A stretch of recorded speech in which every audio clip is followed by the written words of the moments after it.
Meet our mom, Kelly Hutchison. She is a life coach. She is a child counselor. She is a teacher. She's a parent coach. And she's a mom to us. She will teach you to stop yelling at your kids. She will teach you to get your kids to listen.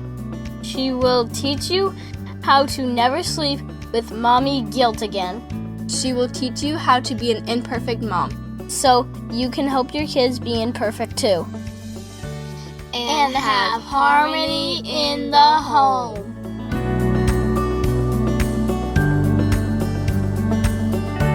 Hey everyone, welcome to episode 12, Addicted to Busy. And I just have to say that you all rock my world, because the reviews and stars and all the feedback you're giving me with the podcast is like next level. It's not even right, because my whole mission and purpose and passion in life, I literally lose sleep over this topic, is how can I help more moms? How can I help more dads? How can I help the people of the universe? How can I help more people connect and have some fun with their kids? Because kids are meant to be fun and enjoyed and loved on, and we learn a ton from them. Instead of thinking of all the things you want to teach them, think of all the things that they're here to teach us. Because I always harp the 940 Saturdays, not to freak you out, but to inspire you of like, this time goes by like a flash. Like, I have a 3rd and 6th grader. Like, what? And you're probably looking at the grade your kids are in and be like, how did this happen? And so I don't want you to sleepwalk through the 18 years and get to the end of 18 years at graduation and be like, what just happened? I want you to be conscious and present and awake during it, only because I was given the gift of consciousness and presence and awakeness. That's even a word. When they were like 3 and 5. So it was such a gift given to me that's why I pay it forward and pay it forward and pay it forward, to show you what's possible every single day. There's nothing wrong with your child. There's not like a defect in the child making factory. You have the exact child that you need to teach you where you need to grow. And it's very normal to bring baggage into your relationship with your child. What I'm trying to teach people is to leave the baggage at the door, sort that baggage out separate from your child. Because a lot of times we use the child as a pawn to heal that old wound in current time. And then we just recreate the old wound in current time. And that's what I call crazy making. Okay. I don't want pain from my past coming into my present. I don't know about you, but I'm kind of done with that. And I don't also want you to become from a place of victimhood of, I had this pain, this thing happened, my mom should have done this, my dad should have done this, they shouldn't have done this, no, it all happened just the way it was supposed to. You know how I know? Because it all happened just the way it was supposed to. Byron Katie says, when you argue with reality, you will always be 100% wrong. It's like me waking up today and being like, listen, the lottery numbers were wrong on Saturday. And so I ruminate and perseverate and I think about the lottery numbers. They were wrong and they shouldn't have been this number. Like, no, that is crazy making. And those thoughts do not serve me, nor do they serve you to think about your past and try to recreate it. And why didn't she? And why didn't he? And they should have, no, it all happened the exact way it's supposed to happen. There's no more Leave It to Beaver, and that's okay. You don't need to create Leave It to Beaver in your own home. B-, baby. That's what we're shooting for. Don't put the pressure on yourself or on your children for A+ life. Because when you do that, it is no fun. Because we're taught all of our lives, go for the A, go for the A, go for the A, go for the A, A+, A+, A+, A+ is best. How about the B's and C's and D's? Like, those are okay too. Like, how is it all going to average out after the 940 Saturdays? So when I have a D day or a D moment, I'm like, it's all going to average out. I love the strainer analogy of kids don't remember the little moments. They remember all, like, the average GPA of their emotional life from 0 to 18. Like the big moments and the boring moments and all the little moments, they all go into like this big strainer. And so all the beautiful memories and the love and the kindness and abundance, those are the rocks that stay in the strainer. And all that other stuff of like, you forgot to sign the paper, you picked me up late, why did I make this? Why did I do this? It's all just flies through the strainer. Because at the core of the strainer, we want to have left behind the love, abundance, kindness, caring, just knowing that my mom always has my back and my dad always has my back. Like when they have that sense of belonging, they're not searching externally for that sense of belonging. But we can give that to them only if we have it ourselves.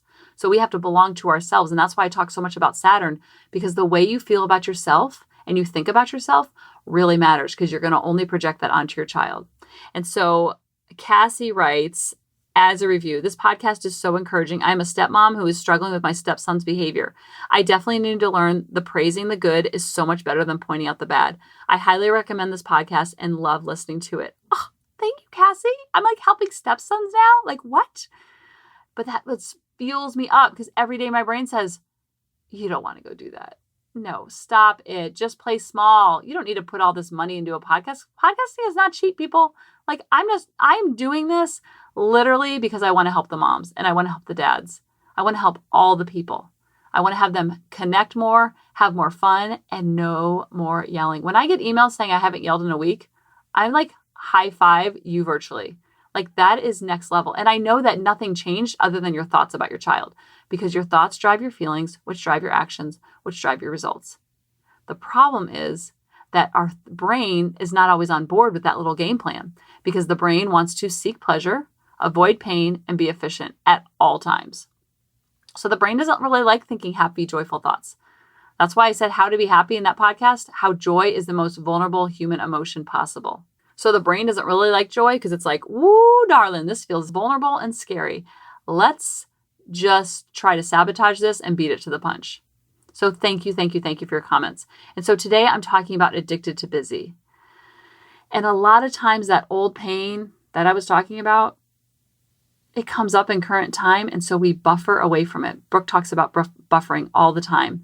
I feel like we're all like Forrest Gump, just running from emotions, running from the pain, running from the past, running from anything that could possibly hurt us. Because that's the brain doing its job. That's the primitive part of our brain doing its job. Nothing has gone wrong. It's all okay. So picture yourself like Forrest Gump running from emotions. And I'm here to tell you that emotions are not as scary as we make them. And when Brooke said emotion is just a vibration going through your body, I was like, that's really all it is. Instead of running from them and putting kids in timeout when they have negative or complex emotions, how about we lean into them and teach the kids how to lean into them? But we have to know how to do that first. So we don't have to be the Forrest Gump of the world. Because when we're running from the pain and running from the past and running from any emotion that we're scared of, then life feels so exhausting. I asked on Facebook a couple weeks ago, and I talked about this in the last podcast about Saturn, how much time a day do you have for downtime? And people were like, what is downtime? And that just tells me that you're putting your child or your job or your spouse or your life just in the center of Saturn, instead of feeding yourself first so you can feed others, filling up your cup so you can fill up others. Just like they say on the airplane, you have to put on your own oxygen mask first. Why do they do that? Because you cannot help your child put on their oxygen mask if you don't have yours on. It's like life 101. And so when I talk about self-love and self-care, I'm all about the massages. I'm all about the pedicures. I'm all about the naps. That's all well and good. But I want you to have more self-love, more self-care on the way you talk to yourself, the way you treat yourself, because your relationship with yourself really matters. My relationship with David is thriving because we spend time together. I say nice things to him. I do nice things for him. I think about him kindly. When I think about him when I'm not with him, I'm thinking kind thoughts. So when he comes home, I am like, hey, how you doing? How was your day? That is my energy. It's not like, hey, what? Or not even acknowledge him when he walks in the door, because my thoughts about him are very loving. Things I do for him are very loving. So then that's flowing out of me. And then guess what comes back? That comes back to me. Men are very simple, very simple. They just reflect the energy that they're receiving. The same thing works with our relationship with ourselves. How are we talking to ourselves? How are we treating ourselves?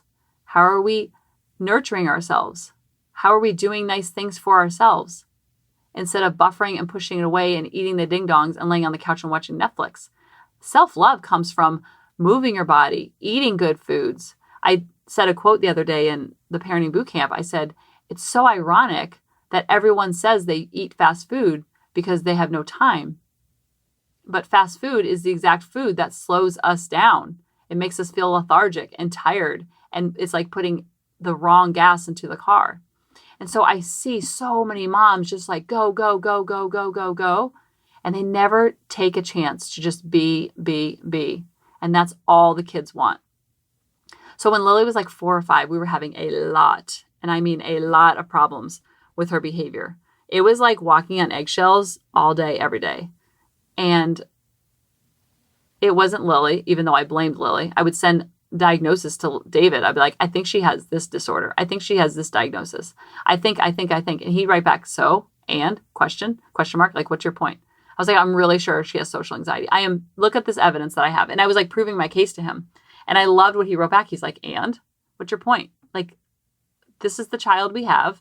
And I just did not want it to be my fault. I didn't want it to be me. So I was like, and I didn't want to be Lily because I loved her so much. So I was like, if she has a diagnosis, then I can kind of know what I'm dealing with. It was all unconscious thinking. So when David was little, he and his brother would spend a week each, one at a time, each summer with their grandparents. They would come and pick him up, and then they would drive, and they would spend a week with their grandparents. It was really great memories for him. Huge boulder that left behind in a strainer. So he's recreating that now with the kids. The only problem is, not problem, but his parents live in another state. We're in Florida, they're in South Carolina. So David goes with them on the flight because obviously they can't drive and pick him up and have the one-on-one time. So David's kind of like the third wheel, but it's still a beautiful, beautiful experience. And so David's taking Lily for a week to South Carolina. And I'm like, bless you, my child. She's going to cry from the time she wakes up to the time she goes to bed. He's like, I know it's going to be rough, but it's her turn. I got to take her. I mean, when I think back to my thinking about Lily, it was so negative, and I was just like looking for evidence of it because my brain was so focused on the negative about Lily that I would find evidence for it. And our thoughts drive our feelings, which drive our actions, which drive our results. So once you clean up your thinking, then your feelings, actions, and results change too. It's like magic. But I didn't know this at the time. That's why I'm like screaming from the rooftops about this. So he takes her, and I'm like, how was the flight? I'm texting him like a crazy woman. I'm like, how was the flight? I was like pacing.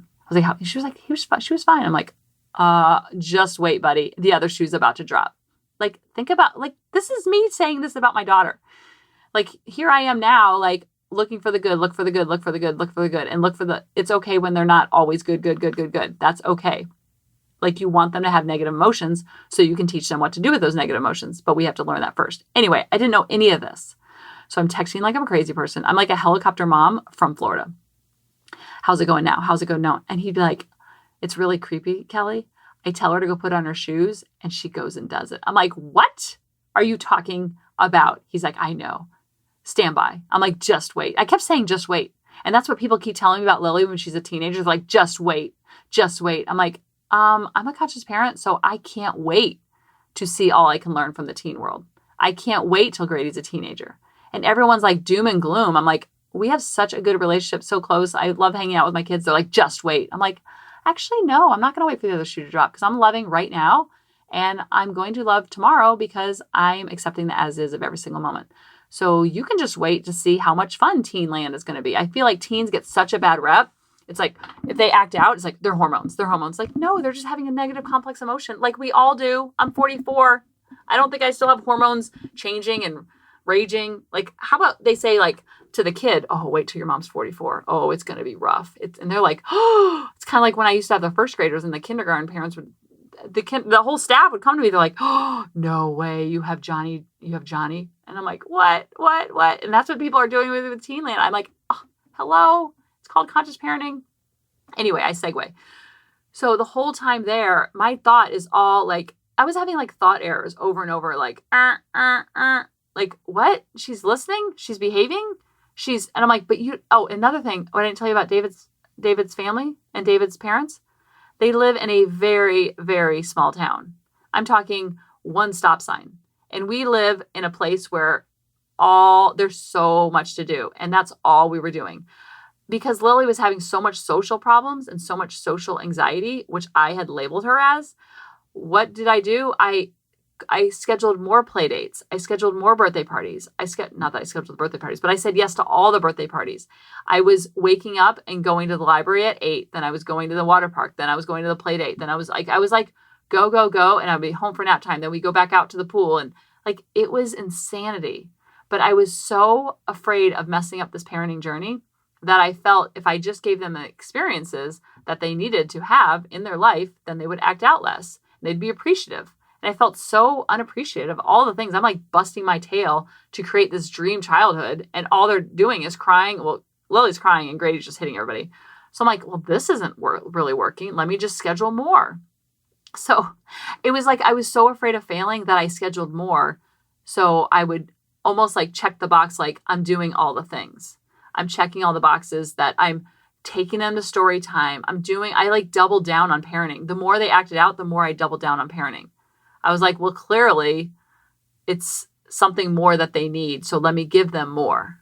So crazy when I think back. Oh my gosh. And I was so afraid of failing. Like that was the core. That was the emotion that was feeding me all the time. And they acted out a little bit less when we're out in public because I was like given the stares and they were so active and so busy. I'm like, let me just keep them busy, busy, busy. So they act out less, less, less. So David's family and parents have the opposite. They're like, there's not a Walmart within 45 minutes. There's not a lot to do there. And that's why I was really worried about her. I'm like, what is she going to do?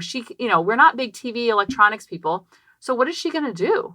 He's like, I don't know. We were both like saying prayers before he left, like, peace be with you. And every single day it got better and better with his reports. And I'm like, what is going on? And I couldn't even appreciate the reports. Like she's having a good time, like good for her. I was like, this doesn't make any sense. Like that was how big my ego was. It was like, well, clearly it can't be me. I'm like, oh, it's because she has one-on-one time with you.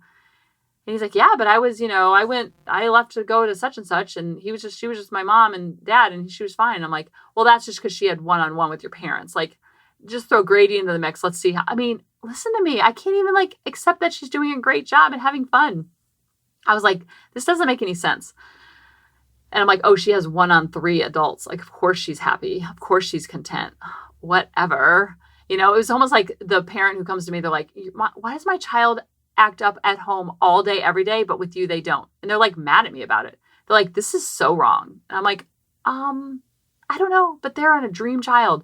They're like, well, they just save it all for me. I'm like, wait till she gets home. She's going to save it all for me.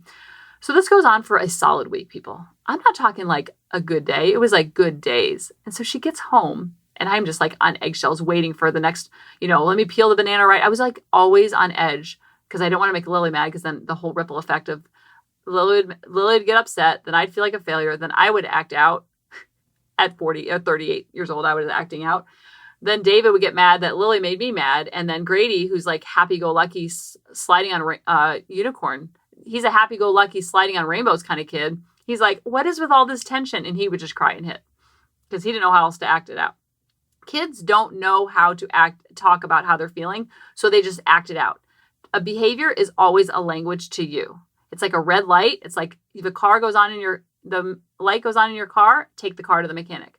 So instead of always punishing and timeouts and it's like you're feeling like you're at Chuck E. Cheese and you're always hitting down those hedgehogs. It's like pop up, pop up. When you're always feeling, that's very reactive parenting. I want to teach you more proactive parenting of being like super curious of what's going on. I wasn't that curious. So that's why I felt so exhausted by the end of the day. So she comes home and she is like a completely different child. I like peel the banana wrong. She's like, Mommy, next time can you peel the banana the other way? I give her the wrong sippy cup. And I was almost like testing her. I was like, oh, wait, the sippy cup that she likes is in the washer. I'm going to give her this one. She's going to flip out. And then she'd be like, Mommy, next time can you give me the green one? I was like, what is going on? She is like, I'm like, what happened up there? And David's like, I don't know. I asked his parents. She's like, I don't know. She was delightful. I'm like, delightful? And then she came home and she was delightful. I'm like, what is going on, people? So then I would, I was like almost testing her. I'm like, I can't wait for the shoe to drop. She's just like having a, South Carolina hangover. Then Grady would like take her toy. She's like, Grady, give me my toy, please. I'll give it back to you in 5 minutes. I'm like, what is going on? So I remember I literally pulled her to the side. I actually pulled her in this closet that I'm sitting in right now doing the podcast. I'm doing the podcast from a closet, for those of you who don't know, because the sound is amazing in here. Ironically, this is where I had the conversation. I pulled her in this closet and I said, Lily, she's like 4 or 5. She's very articulate and she always has been for her age, but she's still 4 or 5 years old. And I'm like asking her for advice. Like, what is going on with you? I said, hey, sweetie pie. Getting all sweetsy. When I was becoming conscious, side note, when I was becoming conscious and like I was in between and I was like trying not to yell, or I was trying not to snap, or I was trying not to bark, or I was trying not to, I'd be like, listen, I am using my nice voice. So please do what and she's like, but you're yelling behind your teeth. And I was like, oh God, they catch on everything. Anyway, so I'm in this closet with her. So yelling behind your teeth is a thing. It's all about tone. It's all about tone. It's all about tone. It's all about that bass. No problem. It's all about that tone. So I'm in this closet. Oh my God, I just can't believe I just sang on the podcast.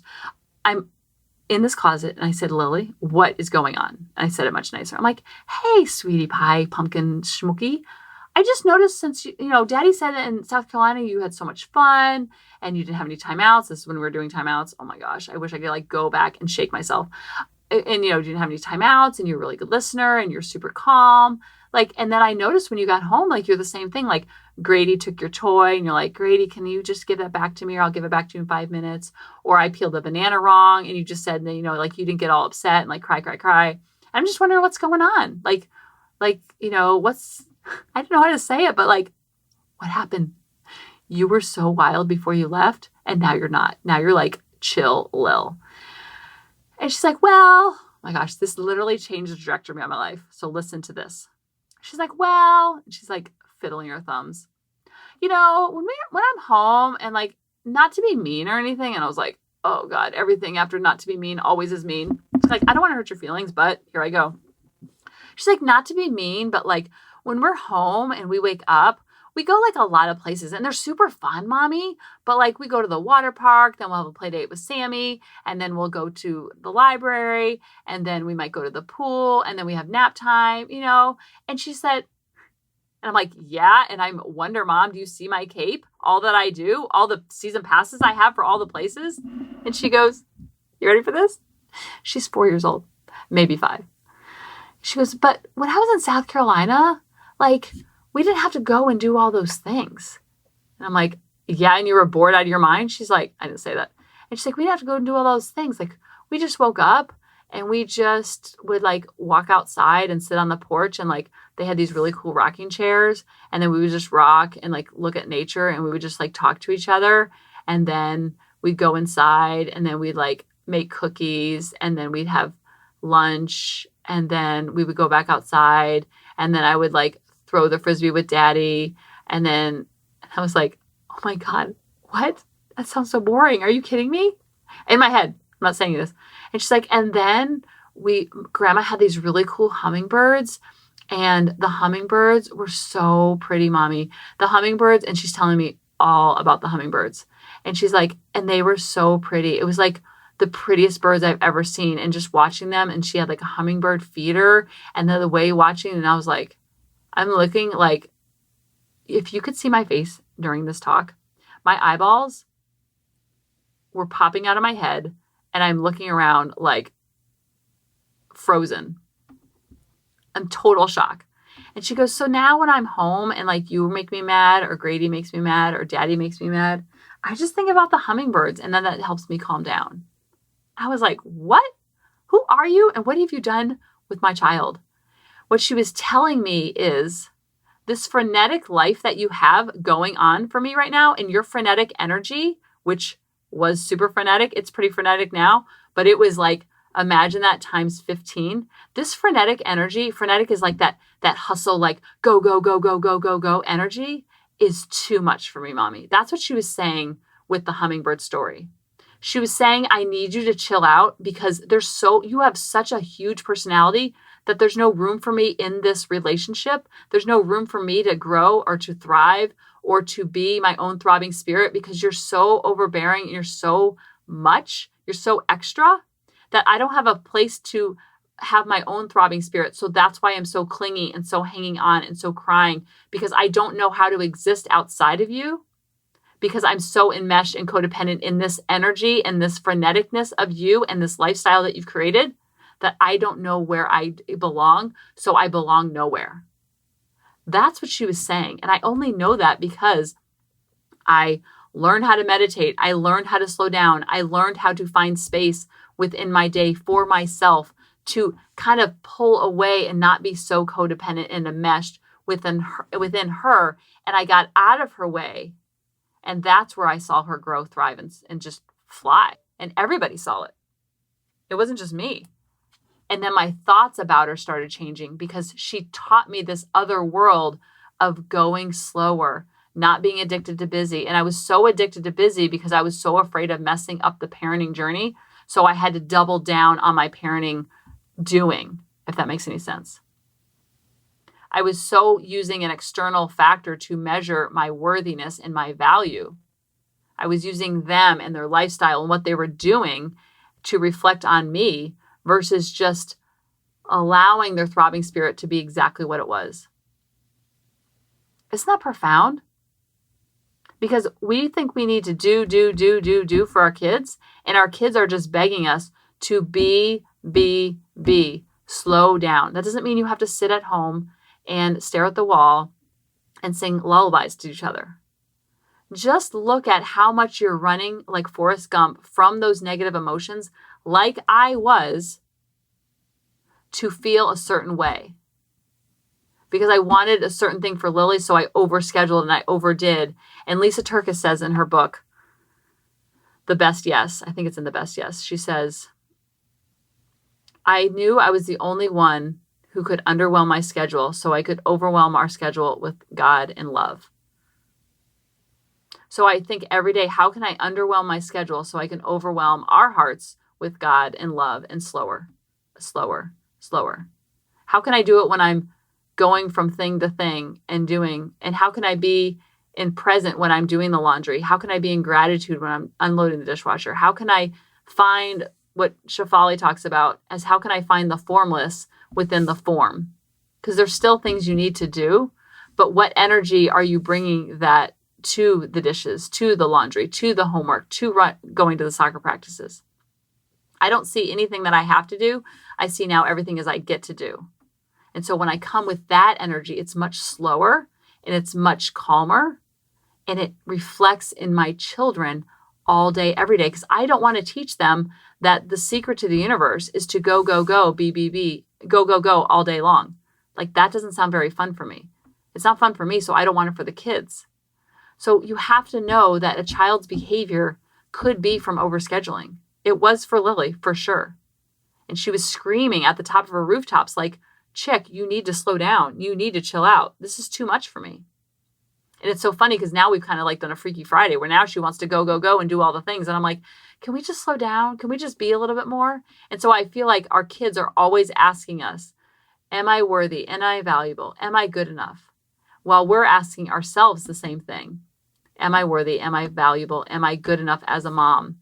But our kids are looking at us and asking us the same question about themselves. So we have to be so full of confidence and love and abundance to ourselves. And that relationship with ourselves has to be so strong and so unified within our own self.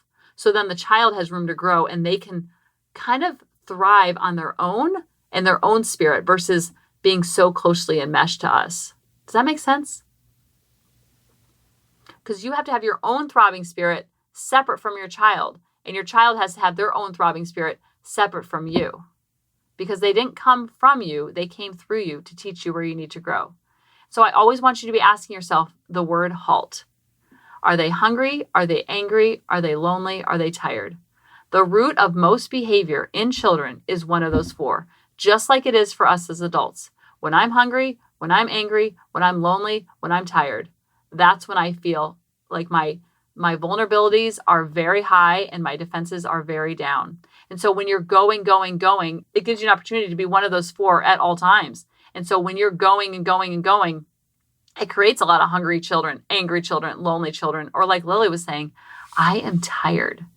I need you to slow down. And that frenetic energy was too much for her because she's more of an old soul, more a very calm spirit. And so it was just too much for her. And that's why South Carolina was so life-changing for her and life-changing for me, because she introduced me to this whole world of not being overscheduled and not be super busy and not being addicted to busy. Because I knew if I stopped for a moment, then all the negative emotion, I'm failing, I'm not good enough, I'm not worthy, I'm not valuable, all that stuff would come up. So if I just kept going and was on the treadmill of life, then I wouldn't have to think about that. I wouldn't have to think about the old pain. I wouldn't have to think about the old wounds.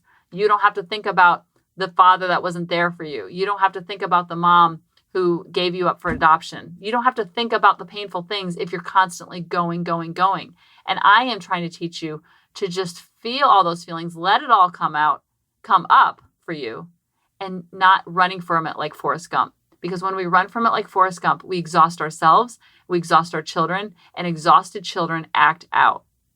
Always and forever, amen. So instead of you would have that calm relationship with yourself, then you're not seeking it so much externally. And then when you fall into who you are, then your children fall into who they are. And then they're more comfortable living the B- life. Then they're more comfortable slipping up. And they know that it's the average of who they are versus defined over one thing, because your value and your worthiness was given to you when you were born. When you know that, it's game on like Donkey Kong. And when you can teach that to your kids, then they're not looking externally for their value and their worthiness.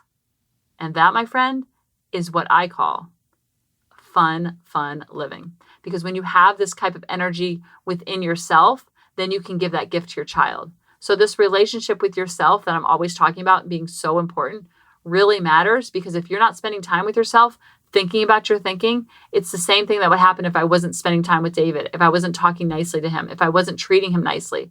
It's the same thing we're doing to ourselves when we don't give any time for ourselves and we're just going and running, then we're just exhausted all the time.